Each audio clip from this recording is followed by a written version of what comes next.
podcast, episode 6. I'm Olly. I'm Becky. And we're both youth workers and we're both on the team at Youthwork Plus. This episode, we're talking a bit about burnout, what our experiences of burnout have been, how we've found ways to avoid it, and probably just kind of have a conversation around it, what it means, how we can stay away from it, and what our experiences are, really. Yeah. So do you want to say what we mean when we say burnout? Yeah, I think to give it a bit of context as well, like this has been a tough year for everybody with the pandemic, and I think it's been tough, especially on youth and kids workers. We probably all felt more probably on the verge of burnout at one point or another. And what we mean by burnout is like that feeling of being shattered, maybe lacking ideas, fatigue. It could be fatigue specific to like your ministry role, whether you're a youth or kids volunteer or whether you're a youth or kids paid worker, or general fatigue at everything in your life. And I guess just struggling to enjoy stuff, wanting to quit maybe, thinking like youth work isn't for me. Yeah, that sense of despair of just like, I just can't do this anymore. Like, I'm not enough. It's not enough. I can't. Yeah. And I guess like the causes to that could be like overworking. It could be stress. It could be just pressure that's been put on you by your church or by your charity or by your context, or what's happening outside of it, just with the pandemic and everything. It could be just because, you haven't got a very good homework balance set up. It could be just that itchy feeling you get after like a year or 18 months in a job where you're kind of thinking, do I really want to be here? Or anything else. I guess anything really can cause it, but those are probably the main ones. I don't know whether you want to share a bit about your own experience. So I think I don't think I've ever burnt out, but I think I've come close to it twice. Yeah. Maybe 3 times. And this year actually was probably the closest I've come to feeling properly burnt out, like, and not knowing what to do about it. And I think it's just partly it's been the pandemic, and we've had ministers off in our area with stress, like signed off and stuff. So, so one time it probably came from working quite hard, and I got that like sense of like, I'm on this, and like I'm getting to serve God, that feeling of, I can't believe I get to do this as my job, and like I was chucking myself into it and becoming much more structured, working harder, which was great, and the youth work was thriving. And then I just started to feel not appreciated, and I don't know, people did appreciate me, but I just started to feel like, well, what's the point? Like, it's one of these jobs where, you feel like there's not really any progression, and people, you think like, it all works well until like the pay increase comes up or something like about that. So that was a moment where I was just like, what am I doing? Do people value what I'm doing? I've thrown my whole life into this.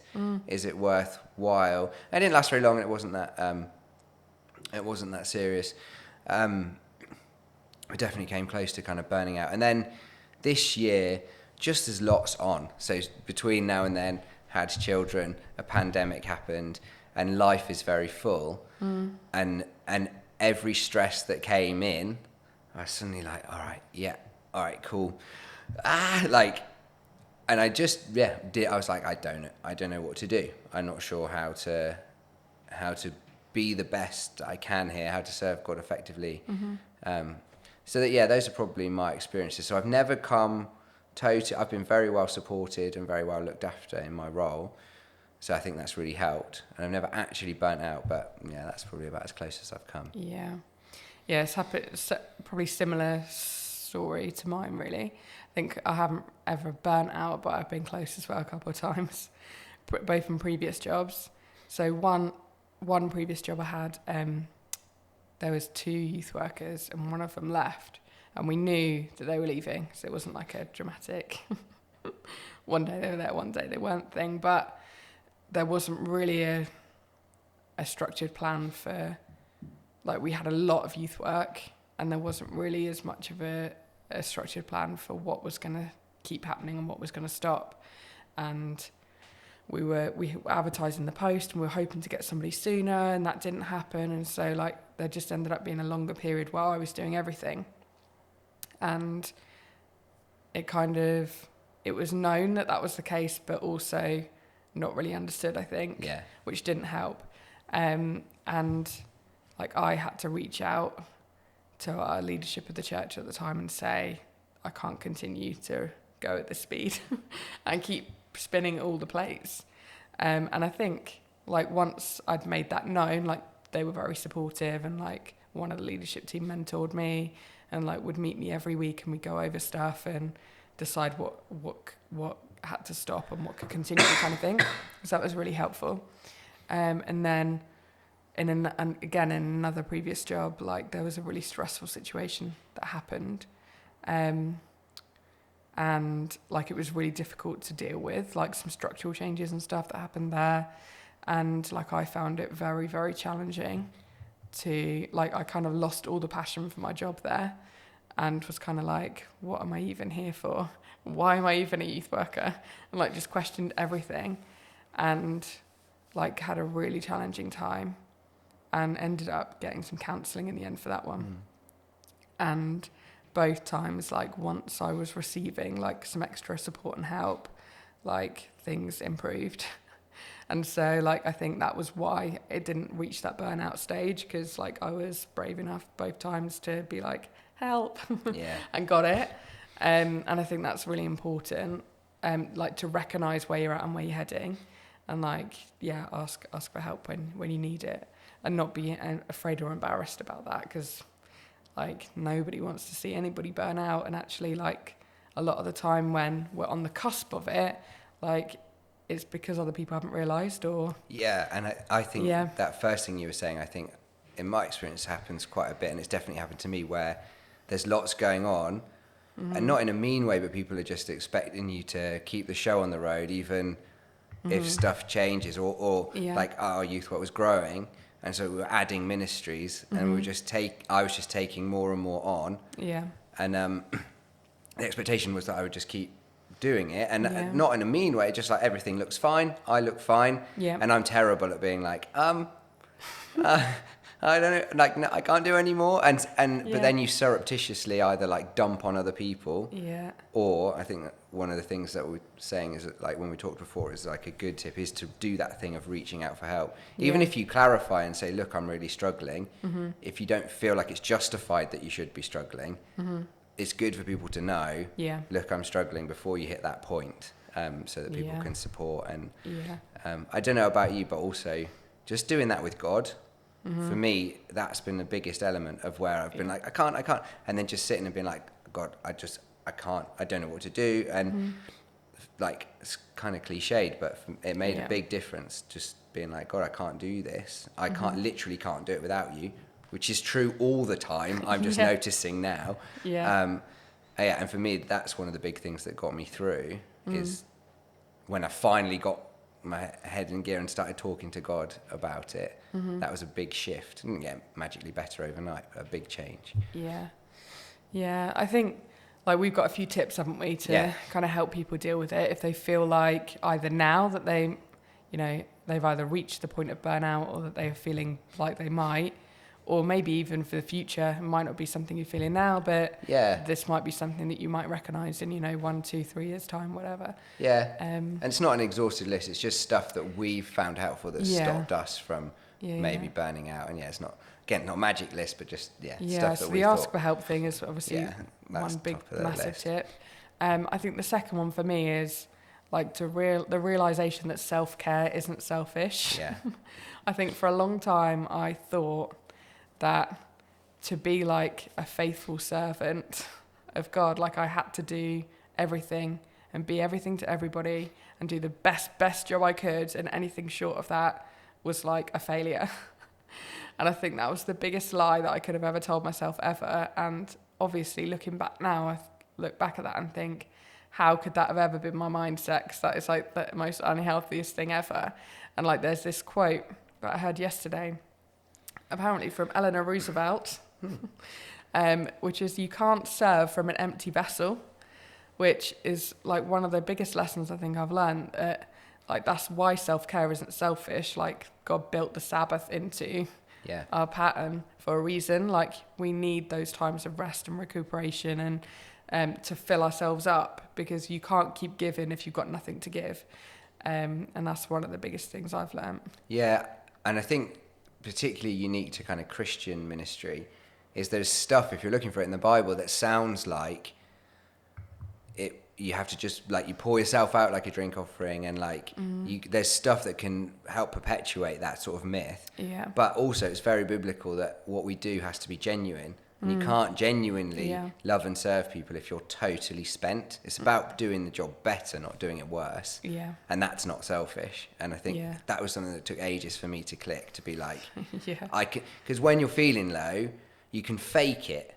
You can like put on the smile and like carry on and do the work, but it's not genuine. What you're offering to the young people and what you're offering to God's not coming from a deep place. And so having those kind of deep, and that's another one of our things, is like having rhythms, spiritual rhythms, and just rhythms of stuff, so that it doesn't all feel like chaos.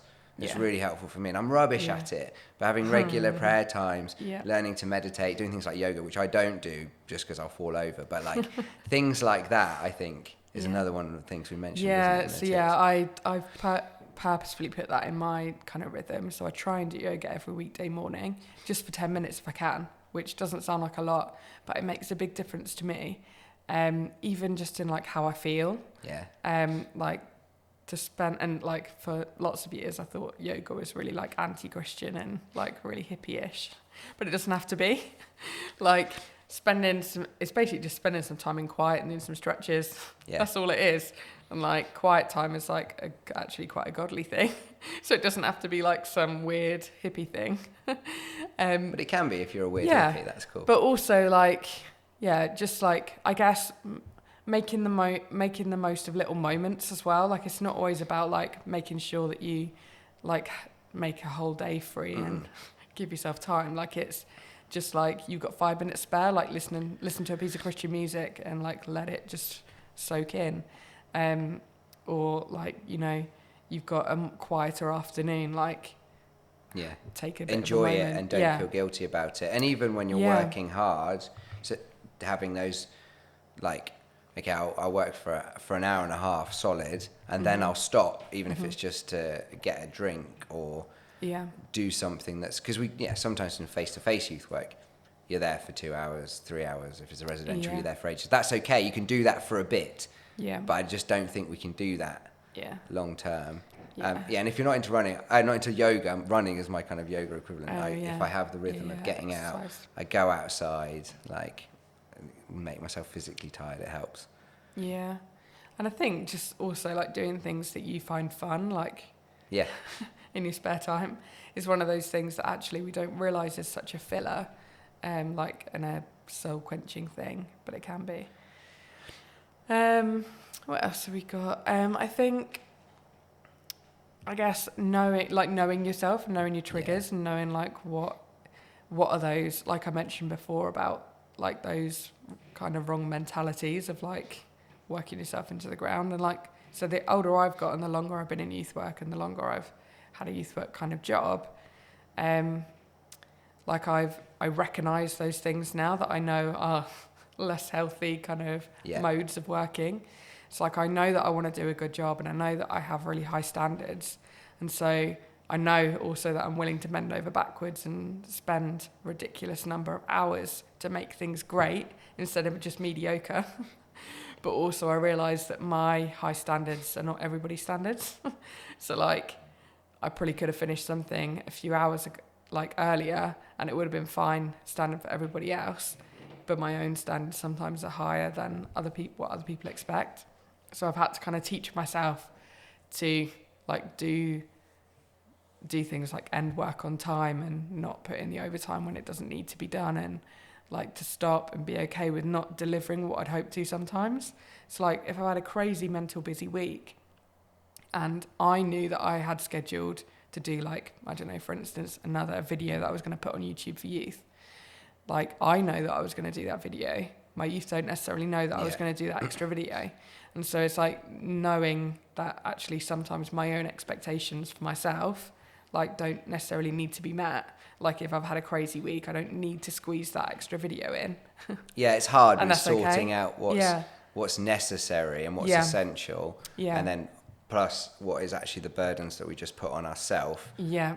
And knowing the difference is tricky. Yeah. But I think being aware, actually, yeah, that's good enough. It's not perfect, but it's done, and I can leave it. Yeah. And I also think knowing your triggers, but also knowing, being self-aware and recognizing signs that you might be starting to burn out. So, like for me, I get less productive. I get way more distracted, and I'm more selfish and a bit meaner. Like, and I can tell, like, okay, something's not good. I haven't noticed yet, but I'm noticing I'm being a bit meaner, or I'm noticing that I'm more self-obsessed, or I'm noticing that I just can't seem to get anything done. And then asking the question, okay, why? Why is that happening? Yeah. Like, I've had too much caffeine. Am I just with someone really annoying? Or is this actually like a sign of something else that I need to address? Yeah. And then working with God, I think, and other people around us to be like, what's that? What's causing that? Yeah. Oh, yeah. I'm similar. I get really grouchy or angry, like if I'm on the cusp of burning out. Like, that's how I felt in the past. Like, I've either been really angry at stuff and not really known how to deal with that, and sometimes not even recognise that it's anger underneath, like, the other emotions that sometimes mask it. Yeah. And, the grouchiness of being, like, almost, like, I don't know, a bit annoyed that I even have to, like, do stuff. Yeah, I know. Just get, whoa, and you get, like, a bit woe is me. Like, why have I got to do this? But it can really get in the way, can't it, of ministry? But I think also tied into that a little bit is that whole thing of, like, the realisation that we don't have to be all things to all people all the time. And that it's okay to say no sometimes. I think one thing that I always try and remind myself is that we all have things that only we can do. That, like, a part of our ministry, like, that's why we're there. That's why God's put us there, to bring those unique things to that ministry. But sometimes we get lost in the midst of it because we do everything and we say yes to too many things that we forget even what those unique things are that we're there to bring. Yeah. And, like, we've said yes to everything. We're doing, like, a whole singing or dancing thing, which isn't necessarily a bad thing in itself, but when you have too much of the stuff going on, that's when you start to get those grouchy feelings in. And it can be a pride thing too. Being there. Yeah. Oh, and it doesn't revolve all around us. Like, hopefully we're working for God, and He'll work. He's working through us, but it's not just us. But the pride thing of, like, it needs to be me. Everyone needs me. It's like, And that whole delegating thing is tied into that as well, I think. Yeah, delegation's hard. I think as well, when you're the paid youth worker, you sometimes feel like the responsibility is all yours. And I think that's another thing I've really had to learn, is that also because my high standard thing, like, I kind of think, is it worth the effort of, like, asking somebody else to do this and teaching them how to do it? And, like, that's going to be more effort than just me doing it. But actually, like, there's a whole thing about investing in other people. Yeah. And allowing them to have responsibility and to take ownership of stuff. And actually some stuff should be passed on to other people. Yeah, because like, they'll be better at it as well. Like, they'll learn and grow their skills through doing it. It means this one thing that you don't have to do. It means that actually you're working more efficiently as a team, like, people taking ownership. And you're growing other people's skills and gifts. Like, that's a whole positive thing in itself. Yeah, and fear of missing out is real in like ministry as well. I think like you feel like you have to say yes to everything because you might miss the thing that I'm terrible at that. I say yes to far too many things, but just being aware, okay, if I say yes to these things, I'm essentially saying no to a ton of other stuff that I won't have really capacity to do. Yeah. Like, there's only so much that we can do. Like, we cannot continue to say yes to everything. Yeah. Because eventually you're going to drop stuff. Yeah, or just do a whole load of things badly. Yeah. And then have that feeling of not even achieving anything. Yeah. So I think focus is hard, but important to stop burning out. Knowing what to say no to is really important. So I guess, like, the other thing I wanted to say was sometimes burnout or being on the edge of it can be a good thing, which sounds like, how can it be? But I think sometimes it forces us to renew our strength and to, like you said before, Olly, like, focus on God, that, like, actually He's the one who sustains us and works through us, and it doesn't have to be just us. And actually, allowing God that opportunity to fill us with energy, to fill us again with passion, and like ask God to work through us again and be like, God, I cannot do this without you. Like those are really like important places to be, I guess. And sometimes it's been on the cusp of burnout that is the catalyst to making us be in that place. Yeah. And sometimes like it's what we need, like it's the catalyst we need to move us into like a new job or a new vision or a new challenge. And sometimes like, it is time to move on, and like it's the burnout or the cusp of it that makes us realise it. Yeah. But sometimes like you're not supposed to quit and leave, like you're supposed to stay there. And so like it's realising how to come back from that as well. And yeah. And how to have like a guilt-free break. yeah. Do you know, like whatever that break is, if it's Yeah. I'm moving to a different job or a different role, or the break is I need some weeks off, or the break is actually we like for me to carry on working in this ministry and sustain it, we need to restructure it. Yeah. All of those things, to be able to do those guilt-free, I think as long as our communication is good to the people we're serving and the people we're accountable to, say, look, I need this. And I think, being on the cusp of burnout, you can tick over. But as you start to notice, it's like, oh, this might be a disaster coming. It gives us the impotence. Edit that out. It gives us the, so keep going. It gives us the impetus. That's a good word.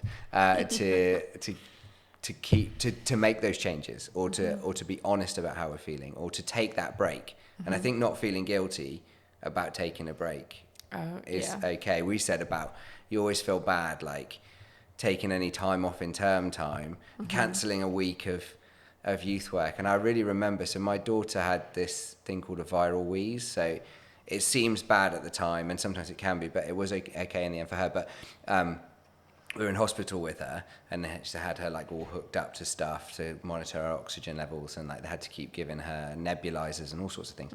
And it was a really tough time. And I'm there and like trying to work out how I can get to this youth group, and I called my church warden, who's a lady called Ruth, and she's amazing, and she's an incredible support and a really good friend. And she said like, stay there, you idiot. Like it's fine. And from behind the scenes sorted out so the youth work could happen. And she said, I'll do that. But also, if we can't, it's okay for it not to be on a week. Yeah. It's important that you're there with your daughter. Yeah. And it's like, oh, yeah, of course that's important. Like, and missing a week of youth, we talked in the previous podcast, we were both kind of had youth ministry when we were younger. I can't remember the weeks that were missed. I don't look back now 20 years ago and think they missed one.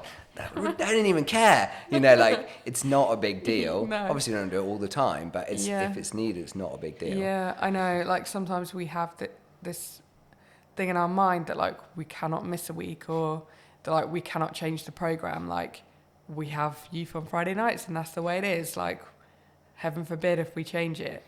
But I think sometimes that needs to happen. Like we need to take even a week off, like or a couple of weeks off, or restructure the team so that it doesn't have to be us there.